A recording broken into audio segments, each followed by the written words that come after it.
प्रेम के इस सफर में इनलाइटेंड पोएट्री में कृष्ण जी की ये कविता प्रेम कायनात के जर्रे जर्रे में समाया है।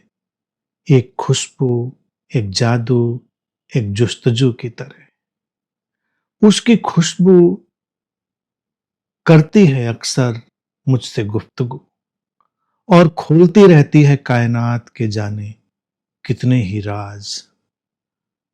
हर तरफ से उठती है उसकी आवाज, जो उसे सुन पाता है उसे दे जाती है वो एक नई परवाज।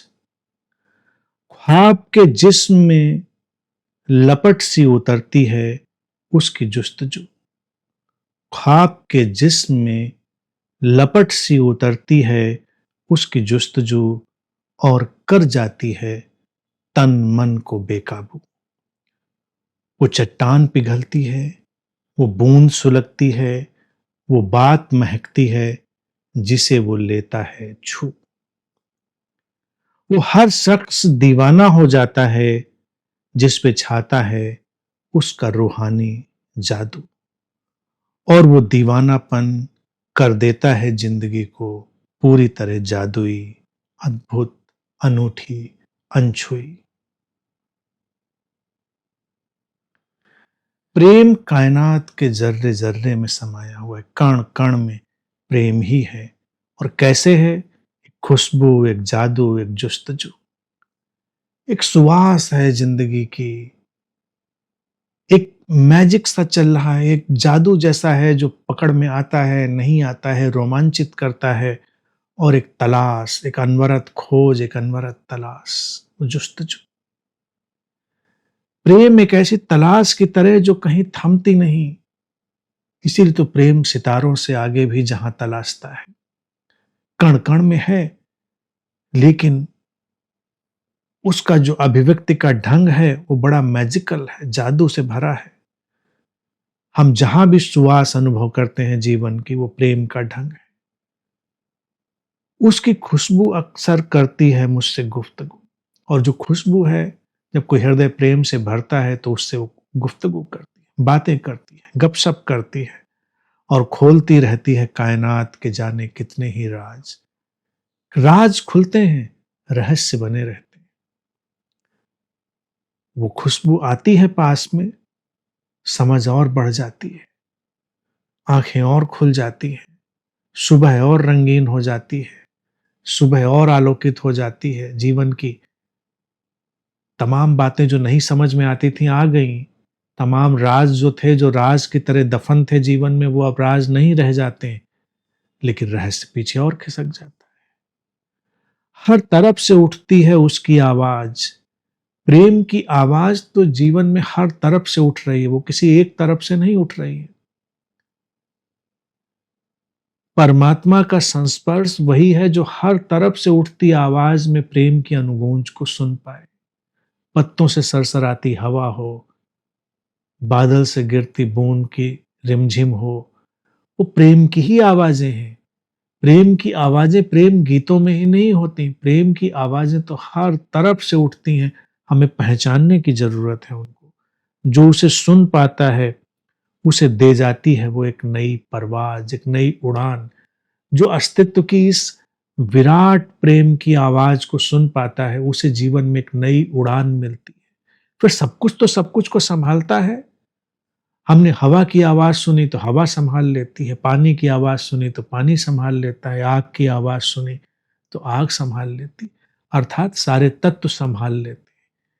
प्रेम में गए हृदय को कभी ऐसा बेसहारापन पकड़ता ही नहीं, क्योंकि उसको तो एक नई परवाज मिल जाती, एक नई उड़ान मिल जाती। ख्वाब के जिस्म में लपट सी उतरती है उसकी जुस्तजू, उसकी तलाश, उसकी खोज। जो ख्वाब है, सपना है, उसमें एक लपट की तरह उतरती है। और लपट क्या करती है? वो जला देती है बहुत कुछ।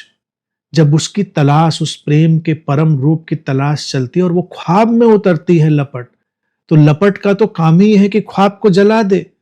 लपट का तो काम ही यही है कि वो असार को, निस्सार को जला दे। तो ख्वाब तो जल जाना चाहिए, लेकिन ख्वाब इतना निस्सार नहीं होता, ख्वाब इतना बेकार नहीं होता, उसमें भी सार होता है। तो ख्वाब के जिस्म में जब वो लपट से उतरती है जुस्तजू, वो तलाश, तो हमारा सपना, हमारी आशा, हमारी आकांक्षा भी परिशुद्ध हो जाती है। उसमें से जो जलने जैसा है वो जल जाता है, जो बचने जैसा है वो बच जाता है, और कर जाती है तन मन को बेकाबू।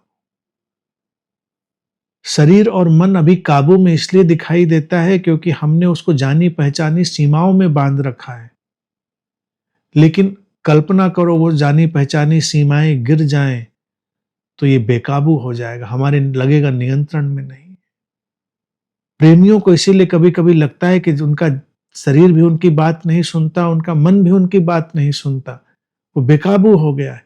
बेकाबू नहीं हो गया है, वो असीम के साथ लहराने लगा है। ये शरीर उस विराट शरीर के साथ लहराने लगा है, वो मन विराट मन के साथ लहराने लगा है, तो काबू में कैसे रहेगा? काबू में तो कोई बाबू ही रहता है, बाकी जो जीवन है वो कभी काबू में नहीं रहता, वो तो बेकाबू कर देता है, सीमाएं तोड़ देता है। अब कुछ नई इबारत लिखी जाएगी, अब कुछ नया रचा जाएगा, तो ये काबू से तो नहीं होगा, ये तो बेकाबूपन से ही होगा। एक वो चट्टान पिघलती है, वो बूंद सुलगती है, वो बात महकती है, जिसे वो लेता है छू। प्रेम जहां कहीं छू ले, चट्टान को छू ले तो चट्टान पिघल जाती है जीवन की। एक बूंद को छू ले पानी को तो बूंद जलने लगती है, बूंद के भीतर एक उत्ताप आ जाता है, बूंद के भीतर फिर एक जुनून आ जाता है, फिर वो आसमान की तरफ उठने के लिए तत्पर हो जाती। अभी तो आसमान से आई थी और फिर आसमान की तरफ जाने के लिए तत्पर हो जाती है, सुलगने लगती है। जिस बात में प्रेम का संस्पर्श हो जाए वो बात महकने लगती है।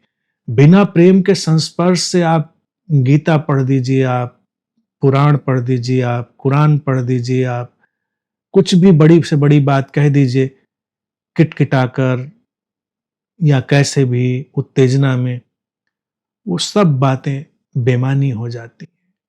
इसीलिए ना आज तक किसी किताब ने, न किसी शास्त्र ने किसी को छुआ।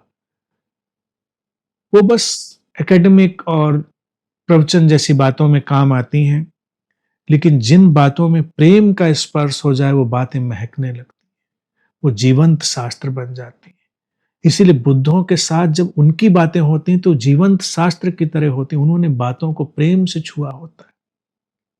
प्रेम से छुई बातें क्या है? वो कोई तनाव दबाव की तरह नहीं है, वो तो बस उड़ती हुई खुशबू की तरह है, जो सांस गहरी खींच ले उसके अंदर उतर जाती हैं, जो सांस रोक ले न खींचे गुजर जाता है वो झोंका। वो हर शख्स दीवाना हो जाता है जिस पे छाता है उसका रूहानी जादू। प्रेम का जो अद्भुत डिवाइन मैजिक है वो हमको दीवाना तो बनाता ही है, और वो दीवानापन कर देता है जिंदगी को पूरी तरह जादुई। उस दीवानेपन में फिर से जिंदगी मैजिकल हो जाती है, अद्भुत हो जाती है, अनूठी हो जाती, अनछुई। अनछुई इसलिए हो जाती है क्योंकि जिसको हम छूते हैं अक्सर वो मैला हो जाता है, लेकिन जिंदगी अनछुई इसलिए रहती है कि वो हमेशा उतनी ही निर्दोष, उतनी ही निर्मल बनी रहती है। अनछुई का अर्थ ही है कि वो हमेशा निर्मल है।